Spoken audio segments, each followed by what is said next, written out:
La TVCRA est au cœur des préoccupations des gens d'ici depuis plus de 45 ans. C'est donc un honneur pour moi de soutenir et de contribuer à l'essor de la télévision communautaire de la région des Appalaches. Bon visionnement.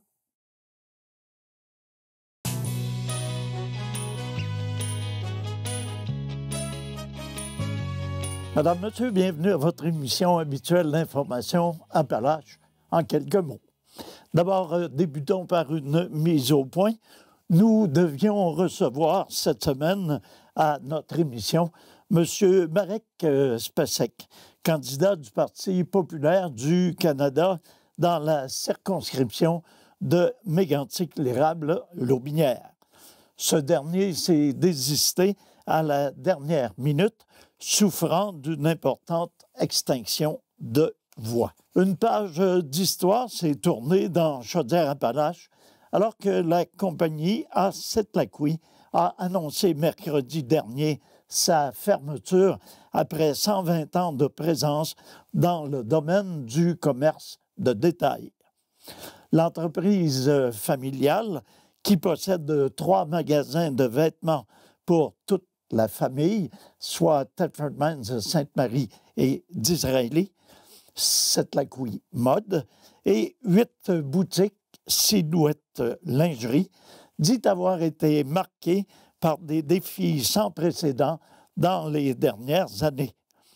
Dans un communiqué, la présidente, Mme Margot Setlaqui-Blouin, a notamment cité la pandémie, l'inflation, l'incertitude économique ainsi que la compétition déloyale des plateformes de vente étrangères. L'histoire de l'entreprise a débuté à Disraeli en 1904 avec la création d'un commerce ambulant par M. Aziz Setlaqui avant l'ouverture, 2 ans plus tard, d'un magasin à Thetford Mines. Ce dernier a été agrandi à plusieurs reprises et des succursales ont été ouvertes à Disraeli et Sainte-Marie dans les années 50 et 60. Les années 1970 ont vu l'apparition de la division Silhouette spécialisée en lingerie féminine qui a compté jusqu'à 14 boutiques, y compris à Montréal et à Québec. À la même époque, M. Raymond Setlaqui, qui fut plus tard sénateur, a pris la présidence de l'entreprise. L'actuelle présidente est membre de la 5e génération de la famille Setlaqui, Mme Margot Setlaqui-Blouin, a souligné que la décision de la fermeture a été prise avec une grande tristesse. Malgré tous nos efforts pour traverser ces périodes difficiles, nous nous voyons aujourd'hui dans l'obligation de mettre fin à cette aventure historique, a-t-elle ajouté. La fermeture définitive est prévue pour le 15 juin. Une vente de liquidation est planifiée pendant laquelle les chèques cadeaux demeureront acceptés. Madame Margot Setlaqui-Blouin a tenu à remercier ses clients pour leur fidélité à travers les générations. Vous avez fait de A-Setlaqui Limité bien plus qu'un simple commerce, mais une véritable institution locale, a-t-elle déclaré. Elle a tenu également à remercier les employés, anciens et actuels, pour leur travail exceptionnel et leur dévouement au fil des ans, de même qu'elle a adressé un immense merci aux fournisseurs et partenaires d'affaires de l'entreprise pour leur constant soutien. Une vente de liquidation, comme mentionné, débutera en magasin dans les prochaines semaines en vue de la fermeture prévue pour le 15 juin prochain.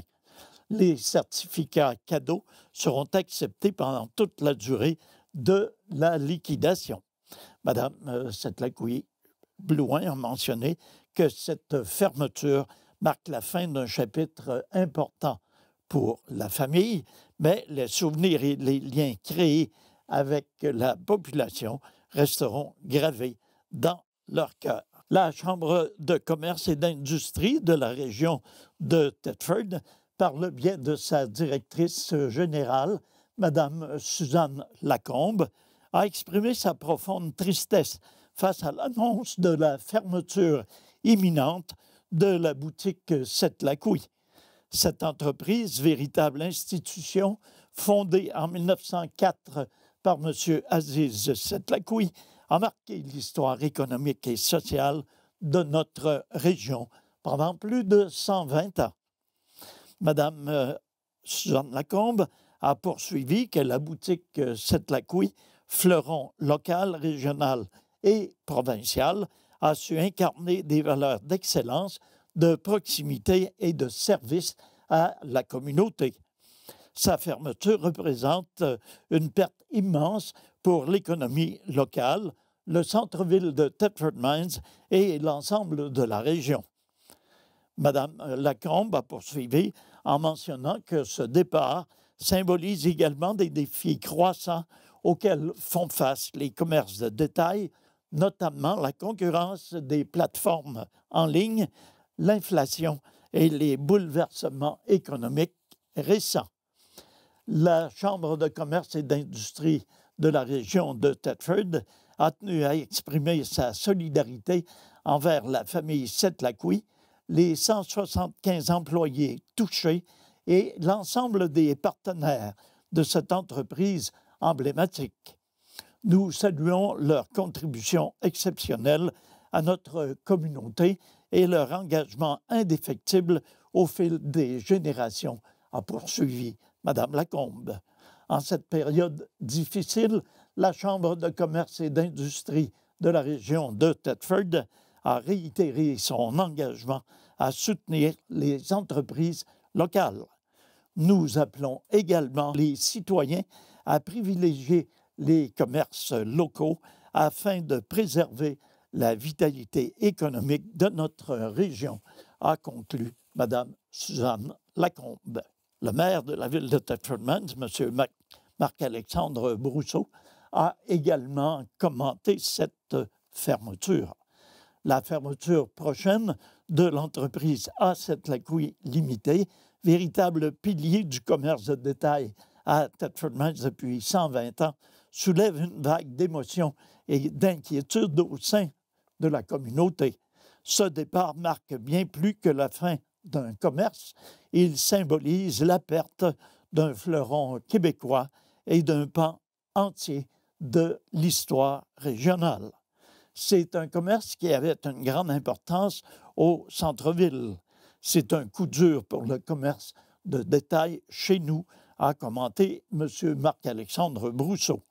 Évidemment, nous avons une pensée pour la famille Sept-Lacouille qui a bâti cette entreprise, a-t-il déclaré.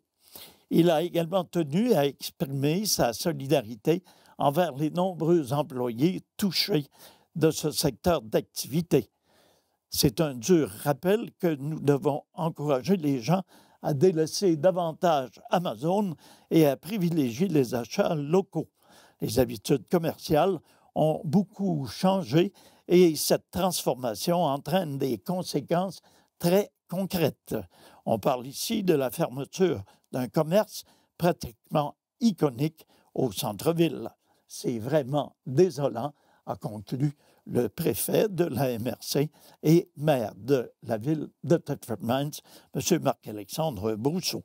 Ce dernier a également souligné le rôle important que jouait l'entreprise au sein de la communauté. Elle occupait une présence importante au centre-ville, en plus de générer de l'achalandage.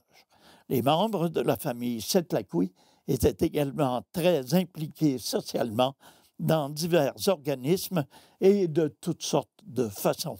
C'est une grande perte pour la région. Sept-Lacouille Mode est un géant de l'histoire commerciale de Thetford. Ce magasin est intimement lié au développement du centre-ville. L'implication de la famille Sept-Lacouille dans notre communauté a été soutenue et d'une grande générosité. Ce triste dénouement s'associe à la transformation du commerce de détail à l'échelle mondiale et à cette dématérialisation de l'économie. De plus en plus, les magasins laissent place à des entrepôts et des camions et les humains sont supplantés par des sites web et des assistants virtuels.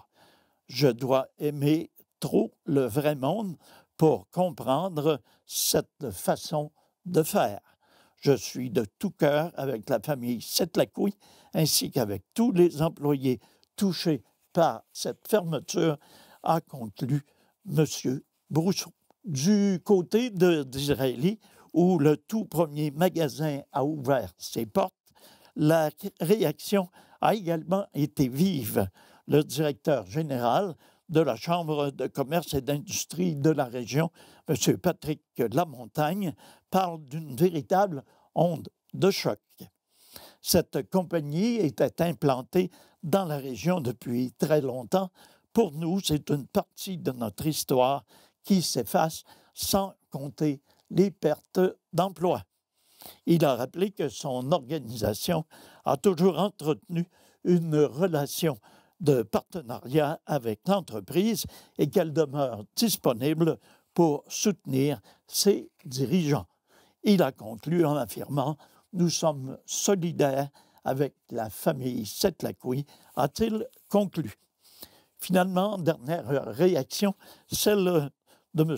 Luc Berthold, actuel député de l'Aubinière Mégantic-l'Érable, de même que candidat à l'élection fédérale. C'est avec une profonde tristesse que nous avons appris qu'un de nos précieux partenaires d'affaires cessera ses activités après plus de 100 ans d'opération. Les dernières années ont été particulièrement éprouvantes et pour de nombreux commerces de détail confrontés à la pandémie, à l'inflation, à une incertitude économique persistante ainsi qu'à une concurrence féroce des plateformes étrangères. Malgré tous leurs efforts, ils doivent aujourd'hui tourner la page sur cette belle aventure familiale. Cette institution a été un partenaire motivé et actif dans toutes leurs activités où leur aide était sollicitée. Il s'agit là d'un rappel brutal qui souligne l'importance plus que jamais d'être vigilant dans nos choix de consommation afin d'aider et d'encourager nos commerces, les commerces de notre région, soutenant ainsi les emplois locaux. Dans cette journée sombre, nous souhaitons bon courage à toute l'équipe de Setlaqui Mode. La Chambre de commerce et d'industrie de la région de Thetford Mines a décidé de ne pas organiser son débat traditionnel dans le cadre de la campagne électorale fédérale en cours dans la circonscription de Mégantic-l'Érable-Lotbinière. Sur les 6 candidats en lice, seul le député sortant, M. Luc Berthold, du Parti conservateur du Canada, a réellement manifesté de l'intérêt. Madame Suzanne Lacombe, directrice générale de la Chambre de commerce et d'industrie de la région de Thetford, a confié au courrier Frontenac qu'après avoir sollicité tous les candidats, nous avons obtenu des réponses négatives de la part du représentant du Parti libéral du Canada, Charles McKeag, de même que de celui du nouveau Parti démocratique, Gabriel Dastou. Régent Hurtaud, du Bloc québécois, a posé quelques questions sans plus, tandis qu'Yves Gilbert, du Parti de l'héritage chrétien du Canada, et Marek Spacek, du Parti populaire du Canada, n'ont pas répondu à notre demande de déplorer la directrice générale de la CCITM, Mme Suzanne Lacombe.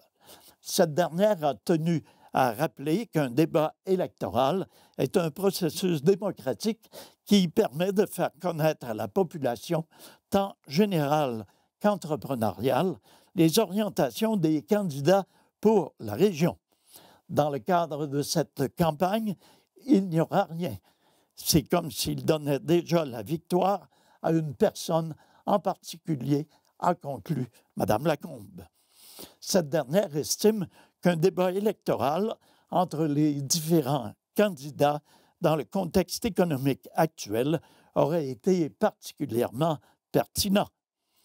Elle a déclaré « Nous aurions aimé obtenir des réponses à nos questions concernant l'imposition des tarifs douaniers ou encore des travailleurs étrangers temporaires, afin de savoir de quelle manière le prochain gouvernement se positionnerait sur ces enjeux et comment il entendrait collaborer avec l'administration Trump. Je suis sérieusement déçu de mentionner Mme Lacombe, de constater que nos candidats qui se présentent ici n'ont même pas le goût de débattre. J'en suis très amer. » Appelé à commenter la situation, le candidat conservateur, M. Luc Berthold, a déclaré trouver dommage que les autres formations politiques ne s'intéressent pas aux enjeux locaux de Mégantic, l'érable, l'Aubinière. Cela démontre le peu d'intérêt qu'elle porte aux électeurs. Pour ma part, je mène une campagne de la même manière que les précédentes. J'aurais été prêt à débattre. Cependant, il est évident que lorsque les partis choisissent des candidats qui ne connaissent pas la réalité de la région, il est moins intéressant pour les gens d'ici d'assister à un débat qui aurait été axé sur les enjeux nationaux. Et pour cela, il y a le débat des chefs. Le candidat conservateur et député sortant de Mégantic, l'érable Lotbinière, M. Luc Berthold, a dressé un bilan très positif de la campagne électorale jusqu'à maintenant. Être un député, c'est beaucoup plus que d'avoir un siège à Ottawa. Il faut connaître et bien représenter les gens de notre circonscription. Je vais à la rencontre des gens et la réponse que je reçois est excellente, de rapporter Luc Berthold. Dans les rencontres avec les citoyens, l'abordabilité et la hausse du recours à l'aide alimentaire, l'économie et la dette nationale sont au cœur des échanges. Les gens n'en reviennent justement pas comment 10 ans de gouvernement libéral et de dépenses gargantuesques ont pu changer autant leur vie. Ils le voient tous les jours quand ils paient leurs comptes, leur épicerie, leurs vêtements. Il ne reste rien dans leur poche à la fin du mois, de constater Luc Berthold. Plus la campagne avance, plus les gens découvrent les propositions de Pierre Poilievre, a-t-il souligné, une réduction de 15 % de l'impôt sur le revenu pour stimuler les économies locales, permettre aux aînés qui travaillent de gagner jusqu'à 34 000 $ non imposables, soit 10 000 $ de plus qu'à l'heure actuelle, une baisse d'impôt pour le réinvestissement au Canada d'abord, aucune taxe sur les gains en capital lorsque vous réinvestissez vos revenus au Canada, enlever la TPS sur la construction de maisons neuves pour rendre le rêve de devenir propriétaire de nouveau accessible pour les jeunes. Ce sont des enjeux très locaux dont les gens me parlent, de souligner M. Berthold. Les grands-parents sont inquiets de l'avenir de leurs petits-enfants et ils sont surtout très déçus de voir qu'ils n'auront peut-être pas les mêmes opportunités qu'ils avaient eux-mêmes, d'expliquer M. Luc Berthold. Pour plusieurs, l'arrivée du printemps est un moment propice pour faire le grand ménage, afin que l'opportunité de donner une seconde vie à ces objets inutilisés, la ville de Thetford Mines est heureuse d'annoncer le retour des journées gratuites de vente des barras. Comme à l'habitude, les ventes se tiendront en mai, soit du 16 au 18 mai prochain pour les secteurs Black Lake, Pont-Brillant et Robertsonville, et du 23 au 25 mai prochain pour les secteurs de Thetford Mines et Thetford Sud. Le portail Web est de nouveau accessible à tous les vendeurs qui souhaitent promouvoir leurs produits. Pour les acheteurs, il s'agit d'un outil efficace pour repérer facilement les points de vente et les bonnes aubaines grâce à une carte géoréférencée. L'inscription est rapide, tout à fait libre et permet de spécifier le lieu de la vente, l'horaire et les catégories d'articles disponibles. Pour accéder au portail, il suffit de visiter l'adresse ville-thetford.ca sous l'onglet « Vivre à Thetford, vente débarras ». Des journées gratuites de vente débarras seront également offertes à l'automne du 12 au 14 septembre pour les secteurs Thetford Mines et Thetford Sud, ainsi que du 19 au 21 septembre pour les secteurs Black Lake, Pont-Brillant et Robertsonville. Afin que les ventes débarras se déroulent en toute sécurité, la Ville tient à rappeler quelques consignes de sécurité de base. En aucun temps, les objets ne doivent empiéter sur la voie publique.